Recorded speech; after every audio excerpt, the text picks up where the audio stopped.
ॐ शिवाय नमः। ॐ महेश्वराय नमः। ॐ शम्भवे नमः। ॐ पिनाकिने नमः। ॐ शशिशेखराय नमः। ॐ वामदेवाय नमः। ॐ विरूपाक्षाय नमः। ॐ कपर्दिने नमः।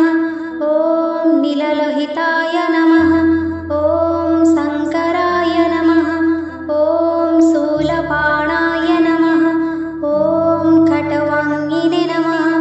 ॐ विष्णुवल्लभाय नमः। ॐ श्रीविष्टाय नमः। ॐ अम्बिकानाथाय नमः। ॐ श्रीकण्ठाय नमः। ॐ भक्तवत्सलाय नमः। ॐ भवाय नमः। ॐ सर्वाय नमः। ॐ त्रिलोकेशाय नमः। ॐ शीतिकण्ठाय नमः। ॐ शिवप्रियाय नमः।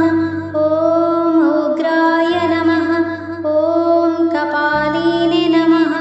ॐ कामाराय नमः।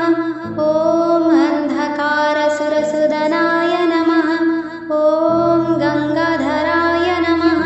ॐ ललाटाक्षाय नमः। ॐ कालकालाय नमः। ॐ कृपानिधाय नमः। ॐ भीमाय नमः। ॐ परशुहस्ताय नमः। ॐ मृगपाणाय नमः। ॐ जटाधराय नमः। ॐ कैलासवासिने नमः। ॐ कवचिने नमः। ॐ कठोराय नमः। ॐ त्रिपुरान्तकाय नमः। ॐ वृषङ्काय नमः। ॐ वृषभारूढाय नमः। ॐ भस्मोद्धूलितविग्रहाय नमः। ॐ सामप्रियाय नमः। ॐ शौरमय्याय नमः। ॐ त्रयीमूर्तये नमः। ॐ अनीश्वराय नमः। ॐ सर्वज्ञाय नमः। ॐ परमात्मने नमः। ॐ सोमसूर्याग्निलोचनाय नमः। ॐ हविषे नमः। ॐ यज्ञमय्याय नमः। ॐ सोमाय नमः।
सम्भाय